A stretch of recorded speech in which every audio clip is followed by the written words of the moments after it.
Bună, dragilor! Bine ați venit la primul episod din podcastul Secret Gloss, un episod introductiv în care o să vă povestesc cât mai multe despre mine și o să vă răspund la multe întrebări pe care mi le-ați adresat de-a lungul timpului de pe diferite platforme din social media. Numele meu este Monica Orlanda, sunt creator de conținut pe zona de fashion, beauty, lifestyle. Mulți dintre voi mă cunoașteți din Instagram, unde am o comunitate destul de mare, atât națională cât și internațională, iar acesta este podcastul în limba română pe care îl fac, primul episod, Secret Gloss. După cum vă spuneam, numele meu este Monica Orlanda, am 39 de ani, m-am născut în Focșani, județul Vrancea, am copilărit în Adjud, un orășel destul de mic, de doar 10.000 de locuitori, care se află la jumătatea distanței dintre Focșani și Bacău. Acolo am terminat și liceul, apoi m-am mutat în București, unde am și rămas, locuiesc astăzi în București, aici am terminat facultatea, masteratul. Am o familie foarte frumoasă și un băiețel de 7 ani pe numele lui Andreas, care este principala mea motivație. Cum ai început să creezi conținut în zona online? Pot să spun că de mic am avut un simț estetic dezvoltat și zona asta de estetică cred că s-a dus în videografie, fotografie. Îmi place foarte mult să surprind frumusețea lucrurilor.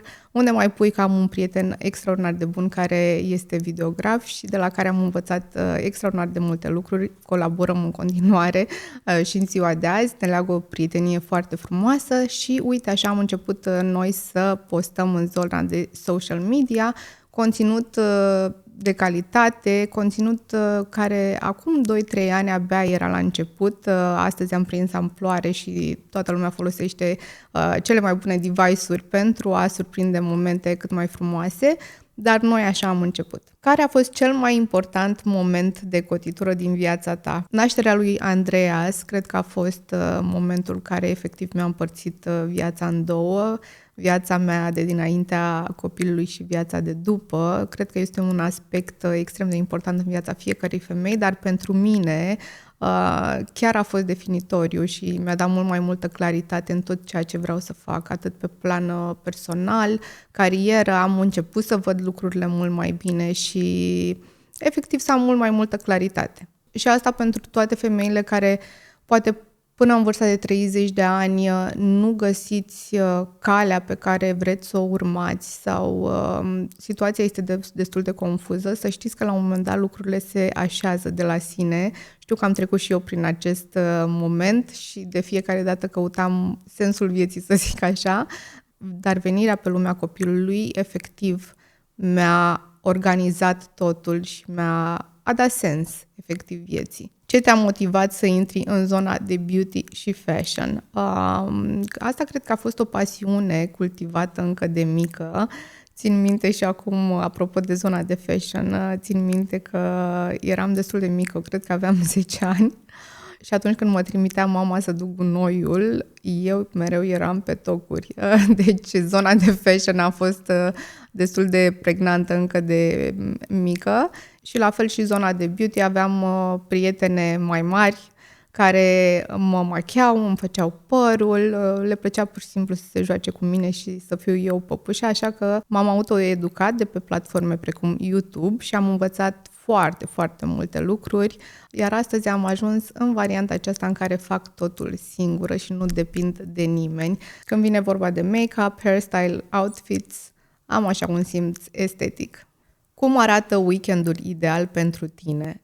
Dacă este vorba de o mini-escapadă, îmi place foarte mult muntele, mă încarcă cu energie efectiv, deși partenerului meu îi place foarte mult marea. Iar dacă rămân în București, un brunch cu prietenii, evident că Andreas este nelipsit, Andreas împreună cu prietenii lui, reușim să găsim locații în așa fel încât să fie destul de chic pentru noi adulții, dar și distractiv pentru cei mici. Evident un film la cinema, iarăși o idee extraordinară și cam așa ar arăta un weekend petrecut de noi. Care este ritualul tău de dimineață? Păi dimineața începe întotdeauna cu o cafea bună. Îmi place extrem de mult cafeaua de la Origo și am acasă expresor și cafeaua pe care o cumpăr în mod constant de acolo. Este cea mai bună cafea, guys. Dacă ajungeți în București și vreți o cafea bună, mergeți la Origo. Și după acest moment al meu de răsfăț, evident că îl trezesc pe Andreea, să-l pregătesc de școală și avem momentul nostru în care mâncăm împreună. După ce Andreea îți pleacă la școală, eu îmi încep ziua cu antrenamentul pe care îl fac acasă de ceva timp și am văzut că sunt mult mai constantă cu antrenamentele mele dacă reușesc să le fac în intimitatea casei mele. Cum îți menții energia și motivația?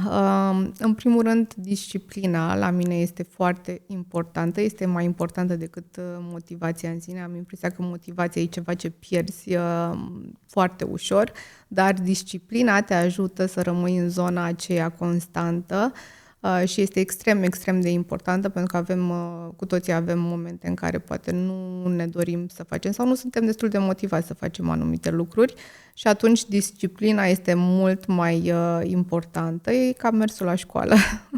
Da? Trebuie să o faci ca să rămâi la un anumit nivel, ca să ai grijă de tine, ca să arăți bine și ca să te simți bine. Iar energia evident că vine după o noapte bine dormită. Nu îmi place să pierd nopțile, cel puțin nu o mai fac de la o anumită vârstă. Mi este extrem de greu să mă recuperez după o noapte pierdută și îmi place să găsesc cele 8 ore de somn întotdeauna sau pe cât posibil. Care este relația ta cu sportul și ce tip de antrenamente faci?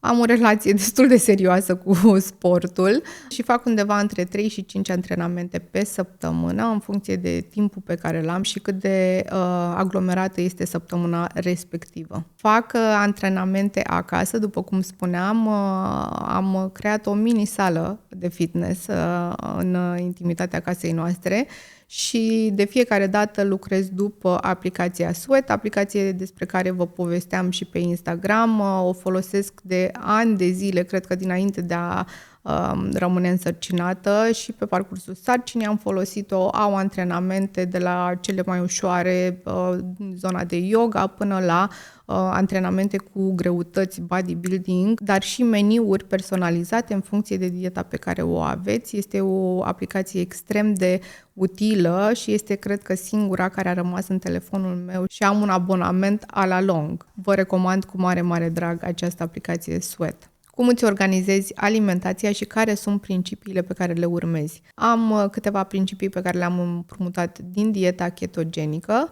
Am o dietă destul de scăzută în carbohidrați și cu proteină la fiecare masă. De obicei dimineața mănânc ouă și asta pentru că am înțeles că după o anumită vârstă proteina este extrem de importantă în dieta noastră și funcționează foarte bine în cazul meu. Nu mănânc zahăr, nu mănânc făinoase, nu mănânc lactate, iar aici nu că e un moft. Nu am putut mânca lactate de mic copil. Știu că am avut destul de multe situații acasă în care mama m-a obligat la un moment dat să mănânc lactate. Nu știu care a fost problema cu lactatele, nu le consum nici astăzi.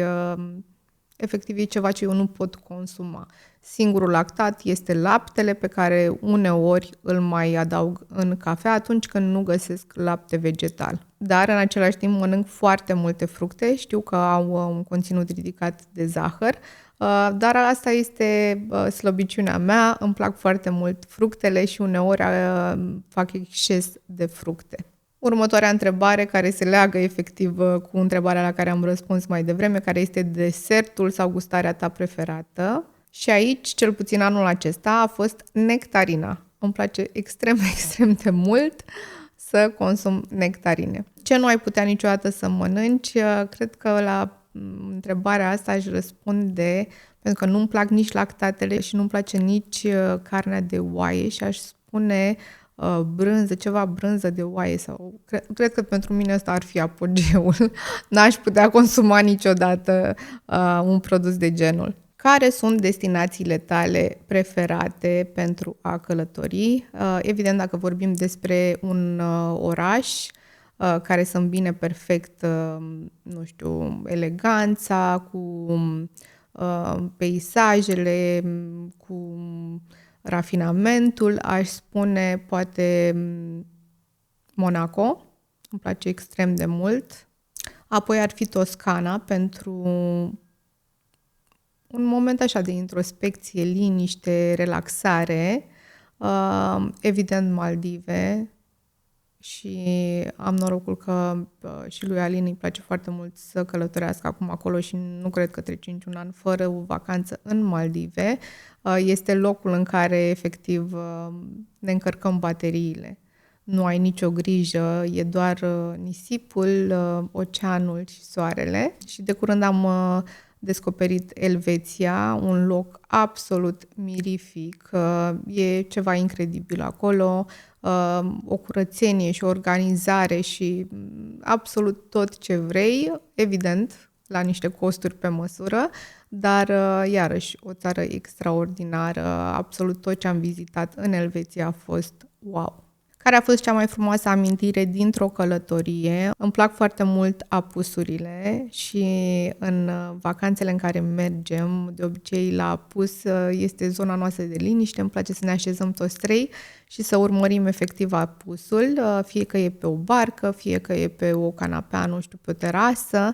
Ce loc ai vrea să vizitezi în viitor? Cred că mi-ar plăcea să merg în Singapore. Am auzit destul de multe lucruri despre Singapore și da, mi-ar plăcea să ajung acolo, deși nu știu cum aș putea să-l conving pe Alin să petreacă atâtea ore în avion, dar da, o locație pe care aș vrea să o bifez. Care este citatul sau motoul după care te ghidezi? Da, cred că am unul de la Coco Chanel, în care spune că eleganța vine din interior și ești atât de frumoasă pe cât este interiorul tău. Care este piesa vestimentară pe care o porți cel mai mult? Și în zona aceasta cred că este sacoul. Am impresia că un sacou bine croit salvează orice outfit și îmi place foarte mult să folosesc sacoul chiar și în zona casual, un sacou oversized. Arată așa elegant și cool în același timp. Care este accesoriul care te reprezintă cel mai bine? Iar în zona asta, evident că pentru noi femeile face sens să spun gențile și pantofii. Nu știu care ar fi mai mult. Cred că gențile. Dar da, am impresia că te definește pe tine ca femeie. Cum îți descrii stilul vestimentar în 3 cuvinte? Cred că este elegant, clasic și cu un twist modern. Care este parfumul tău semnătură? Să știți că nu am un parfum semnătură, dar îmi plac foarte mult parfumurile de la Byredo și de la Tom Ford. Cred că zona aceasta predomină la mine în colecție. Am destul de multe parfumuri de la foarte multe branduri, dar cele pe care le folosesc cel mai des sunt de la Byredo, Baldafric, și Tom Ford la fel. Vara aceasta am avut așa o obsesie pentru Soleil Blanc. Îmi place foarte, foarte mult cum miroase. Care este ritualul tău de beauty preferat? Un tratament facial bun dă un glow aparte pe care nu reușești să-l obții acasă din produsele de skincare. Nu zic că produsele de skincare nu sunt importante, sunt extrem de importante, pentru că doar așa poți să menții niște rezultate având o rutină de skincare cu niște produse foarte bune, dar da, un tratament facial de curățare, poate și puțin laser, urmat de o mască LED, chiar face minuni. Care este cel mai util tratament estetic pe care l-ai încercat? Și aici intrăm în zona de lasere. Cred că tratamentul laser CO2 și Softwave mi se par cele mai wow la momentul acesta. Nu am mai încercat alte lucruri, alte noutăți care au ieșit pe piață, dar zic eu că CO2-ul și Softwave sunt tratamentele top, să zic așa, cu rezultate reale la nivelul pielii. Care este cel mai mare vis profesional al tău? Și cred că m-am gândit destul de mult la asta în ultima perioadă. Aș putea spune crearea unui brand care să inspire femeile la nivel internațional. Care este un pet peeve al tău? Și am aici două lucruri, nu știu în ce ordine să le spun, dar unul dintre ele este dezordinea. Efectiv, nu suport dezordinea în casă. Nu suport dezordinea în jurul meu, în general. Nu reușesc să gândesc clar atunci când lucrurile sunt dezordonate și mă liniștesc foarte mult atunci când încerc să le organizez eu. Și doi ar fi oamenii care se mișcă destul de încet. Care este cel mai important lucru pe care l-ai învățat până acum? Și aici o să spun că perseverența și disciplina te vor duce pe culmi la care nici măcar nu ai visat și atâta timp cât nu te lași doborât de rezultate nefavorabile, o să ajungi exact acolo unde ți-ai dorit sau poate și mai sus. Și, dragilor, cam acestea au fost întrebările pe care mi le-ați adresat de-a lungul timpului. Sper că v-am răspuns la majoritatea curiozităților pe care le-ați avut în privința mea. Dar secțiunea de Q&A o să fie parte din acest podcast, așa că dacă, nu știu, aveți alte curiozități sau întrebări, puteți să mi le adresați în zona de comentarii. Așa că până data viitoare vă pup, vă îmbrățișez, dați un share, like, subscribe și ne vedem în următorul episod cu un invitat special.